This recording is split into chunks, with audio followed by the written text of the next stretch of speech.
Good evening and welcome to this AZ Votes 2025 special edition of Arizona Horizon. I'm Ted Simons. Tonight, we feature a debate between the two candidates running in a special election to succeed the late Congressman Raul Grijalva in Arizona's Congressional District 7. Now, the district covers much of the U.S. border with Mexico, along with parts of Tucson, Yuma, and Nogales, as well as Avondale and Tolleson in the Phoenix metro area. Candidates in tonight's debate will be given 1 minute to reply to questions, and there will be time for rebuttals. 1 minute opening statements will be delivered in a randomly selected order, and then later we'll hear closing statements in the opposite order. Let's go ahead and introduce the candidates. Republican Daniel Gutierrez is a business owner, and Democrat Adelita Grijalva is a daughter of the late Congressman Raul Grijalva and a former member of the Pima County Board of Supervisors. We'll get things underway with our opening statements, and we begin with Daniel Gutierrez. Hello, everybody. Thank you for coming here tonight. My name is Daniel Gutierrez, and I'm running for United States Congress, not because I want to be a politician, but because I can't stand seeing the crime that's happening in our city, the homelessness plaguing our city, and the needs of our community. I never wanted to be a politician, but someone had to step up and do this. So I'm running because I care about my community and I care about you. Thank you. All right, thank you very much. And now we turn to Adelita Grijalva. Buenas tardes, good evening. My name is Adelita Grijalva, and I'm your Democratic nominee for Congressional District 7. Over the last 5 months, I've had the opportunity to tour this beautiful community: Nogales, Bisbee, Avondale, Tolleson, Douglas, Yuma County. And everywhere I've gone, our concerns, our hopes, our dreams are the same. We want a brighter future for everyone in our community. We want our children to have opportunities that we didn't have, to fulfill their American dream. Right now, that's in jeopardy. Our democracy is being threatened. We need fighters that are going to stand up to this administration and fight for Southern Arizona. And I'm thankful that you're tuning in so you can hear the differences between the two candidates. And I'm going to be asking for your vote to send me to Congress to be your voice. Thank you so much for being here. All right, thank you both. Mr. Gutierrez, we'll start with you. It sounds as though you don't think CD7 is moving in the right direction. I'm just going to assume that. First of all, do you think it's moving in the right direction? And secondly, if not, why not? And what do you plan to do about it? To answer you, no, I don't think it's moving in the right direction. And the biggest problem that I see happening here in Phoenix, Tucson, Yuma, is the homeless crisis that's plaguing our communities. And it's brought on by the drugs, which is the under factor of this problem. And the crime that it brings, we've had 3 hatchet attacks, we've had 7 knife stabbings, they're having knife fights in the bus stations. It's gotten way out of control. But so, the underlying things, the drugs coming across the border. So you say the number one issue to address this is doing what, as far as, or how do you control this? Well, we need to stop the drugs coming across the border. They just had we've got a lot of people on it now. They're working on it to stop it, to bring it down, but there still needs to be more done. Ms. Grijalva, is Congressional District 7 moving in the right direction? If so, how? If not, why not? You know, we have a very diverse community in CD7. We have very urban areas and very rural areas. And with that horrible bill that just passed, we're going to see devastating cuts to our communities, from our rural hospitals to programs that help to keep people in their homes and prevent homelessness. Those HUD funds were cut by 44%. Our Department of Education is being gutted, Department of Labor, our environmental protections. So no, what this administration is doing is systematically taking away our opportunity to reach our American dream and to fulfill what we want for our communities, which is making sure that our young people and our seniors have an opportunity to be able to live their lives in dignity and peace. Real quickly, to Mr. Gutierrez's point, though, drugs, a major issue, drugs coming across the border, a major issue. Do you agree? That is a national issue. Drugs are a national issue, and the problem really lies here in the United States because we're asking for the drugs. We're the customers. And so what we need to do is put more efforts into prevention and less efforts into making it seem as if the scapegoat are our migrant communities and immigrants. How do you respond to that? Well, first off, the big, beautiful bill has nothing to do with the homeless crisis that's been plaguing us for quite some time. For the last couple of years, I have been looking at this. I've even gone to the Board of Supervisors and spoken with them about this, seeing why they're not doing more for it, why they're giving money to bring homeless from all around the world and take care of them and ignore our own people here. I believe in America first. The bill that Ms. Grijalva mentioned, I assume you would have voted for that bill had you been in Congress. Well, I haven't read the whole bill, but I would have probably wanted other things in it. So. Okay. Studies show that this could add $3 trillion. This bill will add $3 trillion over the years to the national debt. Would you still have voted for it? Well, like I said, I haven't read the bill. And that is what some people are assuming. There also looks like, because of Medicaid applications being made more difficult, you're talking cuts along the lines of Medicaid. Is that what people in Congressional District 7 want to see? Well, my understanding is the cuts that are being cut in it are fraudulent cases, people that are getting it, undocumented immigrants are getting it. They've been cut from it. They're also doing something, going to want people to work to get some of these benefits that they're getting.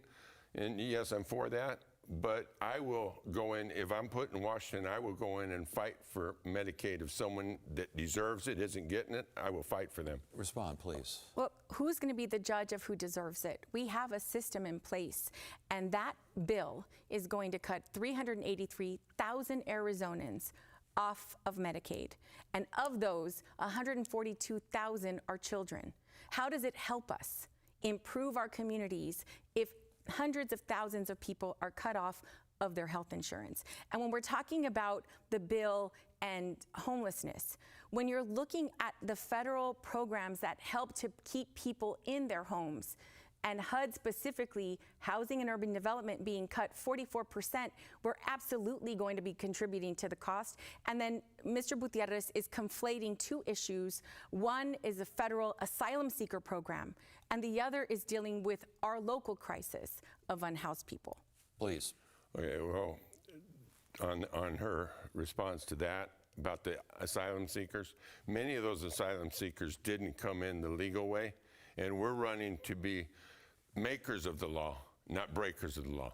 And to the other part that she said about the children, that lots of them are coming off, I'd like to ask, is she referring to American children or undocumented children?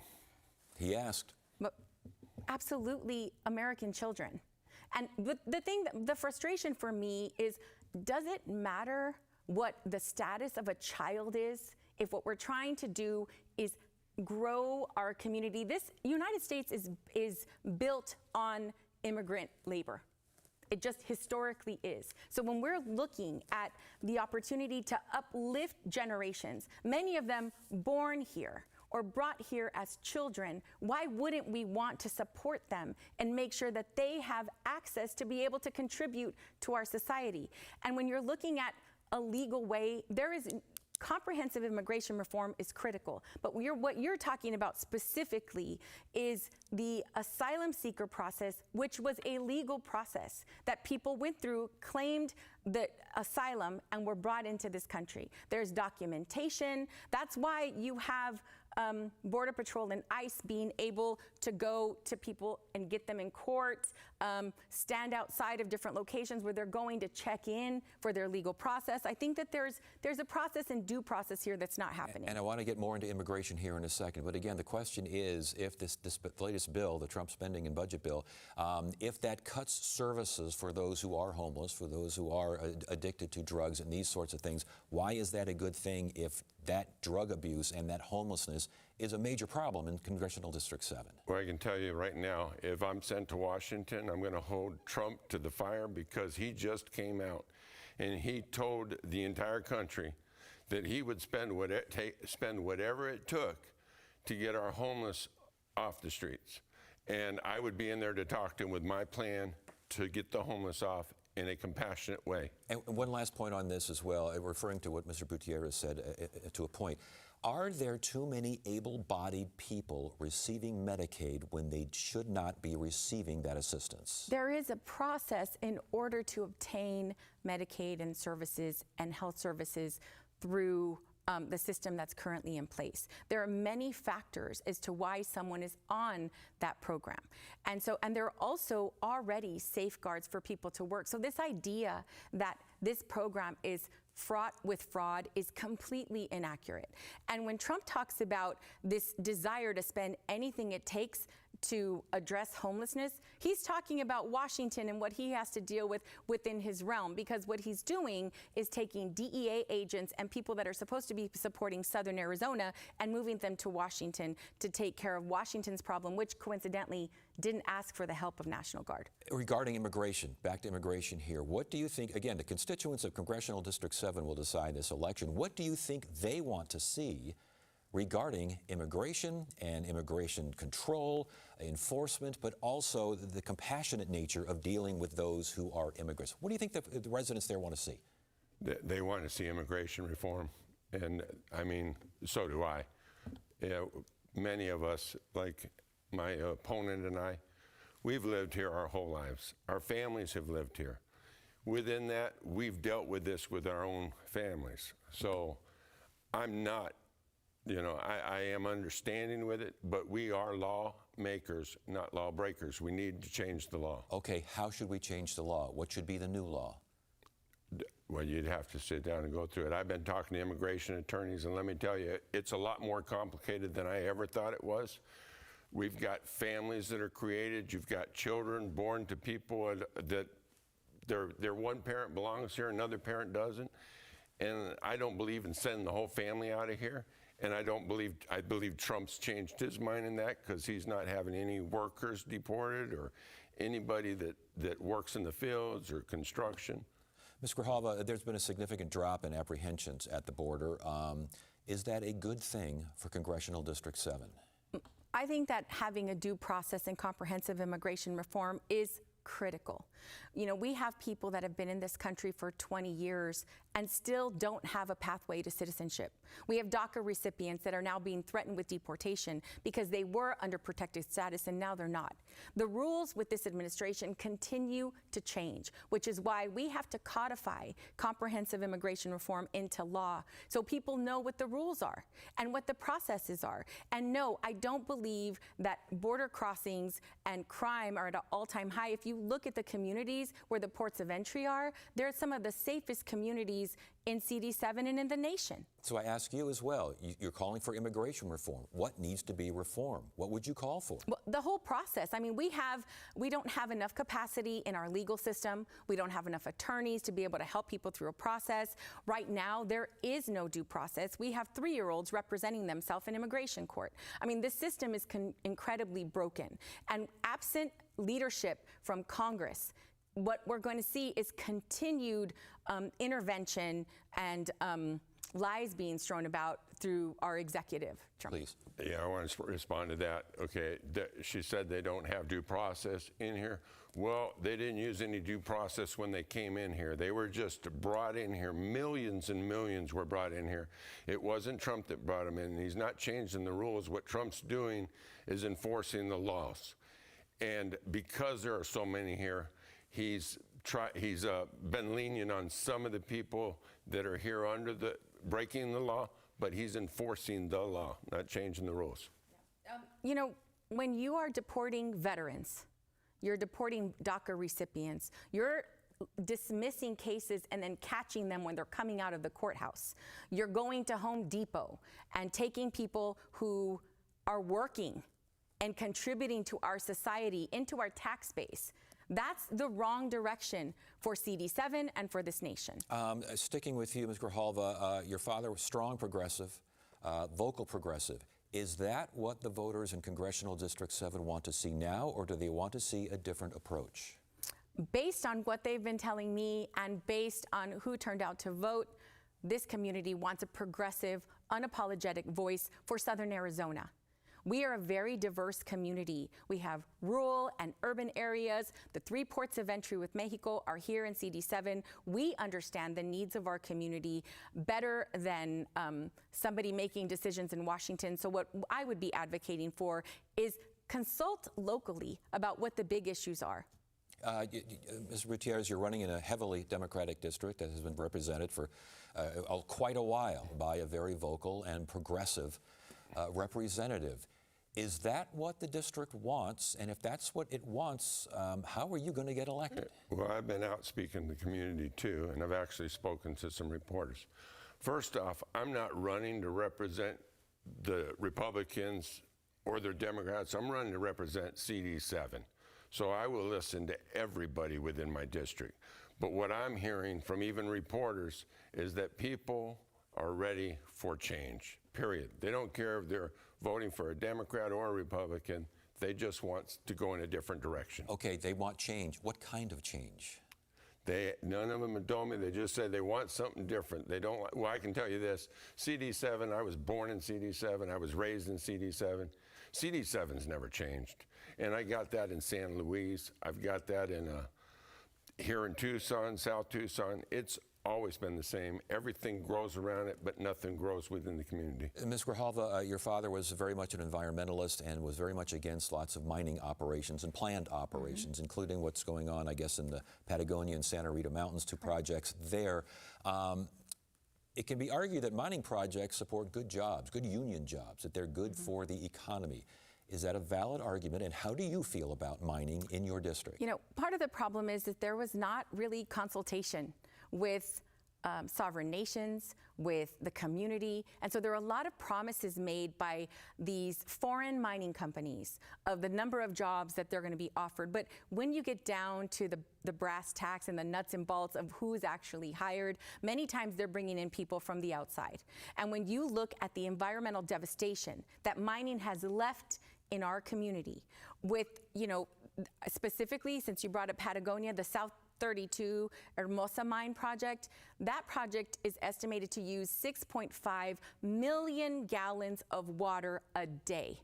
There is no capacity in our desert to be able to absorb that kind of use and misuse. And then when they're done with the project, and by the way, this is the law that is governing this process is from 1872. So we need to update the mining laws, absolutely. Mining operations in your district, in Arizona and around the country, which you will have a say in one way, shape, or form, do you support? Well, we need heavier regulations on the mines. And as far as mining goes, my father was a miner. My mother was a school teacher. So I grew up and was raised by miners. The Salmon Well used to always recycle their water. I'm supposed to be doing a tour of the Hermosa mine here pretty quick because they're going to show me what they're doing. Salmon Well, they pulled back the dirt, they put the plastic down, big thick plastic to protect it. We need to protect our water because we need our water. Okay, but does that mean that a mining operation, in other words, you don't know? You're not quite sure yet? Yeah, I'm not quite sure what they're doing on their mine yet. I'm going to go look at it and see what they're doing. If it's argued that companies take what is mined, the minerals out of there, and ship them off to other countries, and nothing is left for that district, is that something you would approve of? Absolutely not. They need to pay for taking the minerals out of our community. Salmon Well did that years ago. China took Salmon Well to the cleaners. They were taking the black ore out, and they were getting enough gold out of that black ore to pay for the black ore, and Salmon Well never knew it. So. Okay, real quickly here, because I got a couple things I want to get to, and we're running out of time, but I'll stick with you on this. Climate change. Should Congress address the issue of climate change? I'm not a big fan on climate change. I mean, I know there's climate change. Don't get me wrong. That's just a fact. There's nobody that disagrees with it. But I see a lot of money being taken from taxpayers that's not doing anything. I'll give you an example. They spent $7.5 million on those electric charging stations, and we got, what did we get, 3 charging stations? So we have to get that regulated too before we start throwing our money away on it. Ms. Grijalva. Absolutely, climate change is real. And absolutely, we need to do what we can to prevent the devastation that's happening, the deforestation throughout our world. But when we're looking specifically here in CD7 and piggybacking on this idea of this Hermosa mine, ecotourism is critical in Patagonia. I mean, and it's critical to the state of Arizona. And so when we devastate these locations where people come from all over the world to look at birding, to look at flora and fauna, and what our beautiful Sonoran Desert offers, once it's gone, it's gone. We can't replace it. And there's no amount of, a little bit of plastic that's gonna protect our water, our air, and our soil. So back to you real quickly here on this. Renewable energy projects, renewable energy ideas, should they be promoted? Absolutely. I think the solar is working really good. I don't know about the windmills because they use so much oil in them. I think they're not cost effective, but I do like the solar. Okay. All right. Ms. Grijalva, and I'm going to a similar question to you, but on a different path here. Is there an issue that your father supported that you disagree with? You know, I think that having had the opportunity to serve on the TUSD board and the Board of Supervisors, two positions my father also held, the fights that we have are different. How we get to the solution is different because the situation is very different depending on when we go in. So my father went to Congress 22 years ago, and the Congress that I would be walking into is very different than the one he did. It's very difficult to negotiate with extremists, and so we have the same values. How we get to solutions might be different because the problems are different. But I am my father's daughter and very proud of it. My question to you is there anything that you, I think we got a little referral to this earlier, but for the most part, is there anything that President Trump does and has done and plans to do that you disagree with? Well, when he first came out with the DACA and was going to just do a blanket asylum, I was against that. That was during his last term.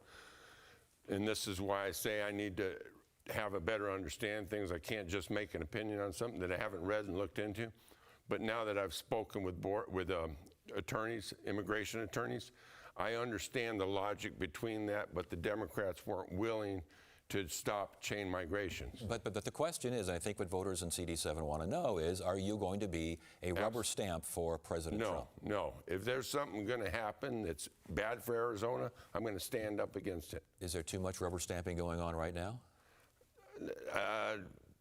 Yeah, I would have to say there's quite a bit. And again, the question for you is, I think voters want to know, are they going to get Raul Grijalva's daughter, or are they going to get a representative who perhaps would differ from Congressman Grijalva in a variety of ways? Obviously, it's a different scenario, it's a different world, but I think they want to know the answer to that. You know, this community elected my father for 22 years in Congress, 50 years total.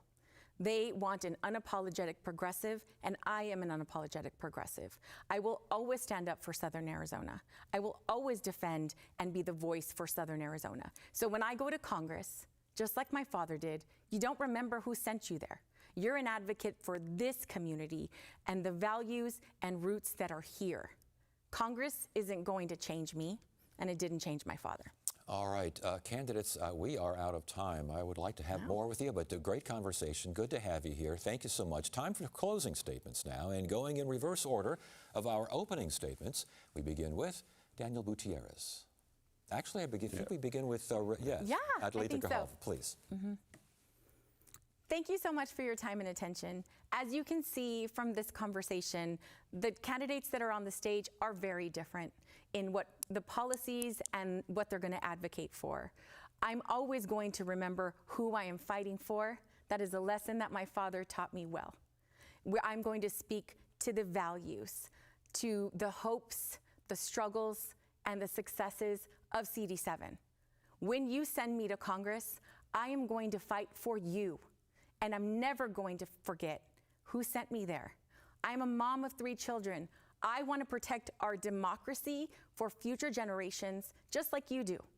I want to make sure that when we send a fighter to Congress, that they're going to fight for Medicare, for Medicaid, for public education, for our environment, for more jobs. These are the important things that we all value. And that's why I would be honored and privileged and humbled to represent you in Congress. My name is Adelita Grijalva, and I'm humbly asking for your vote. All right, thank you very much. And now the closing statement from Daniel Gutierrez. Again, I want to thank you all for coming here tonight. And I want to reach out and tell each one of you, you've seen what I've been doing in the last going on 2 years in the community. I've been working to improve the community. I've been doing that not as an elected official, just as a person that cares about our community. And if you elect me and send me to Washington, I will do so much more. And just so that everyone is clear on this election is only until next year. And I am the only one that can go into Washington and bring jobs and resources back here during the next 10 months. And at which time, if I don't keep my word to you, then hire someone else next year. Thank you. All right. Thank you, candidates, and thank you for watching this AZ Votes 2025 special edition of Arizona Horizon. Now, you can watch this debate again tonight at 10:30 here on Arizona PBS, as well as on our website at azpbs.org and on our YouTube channel at AZPBS Now.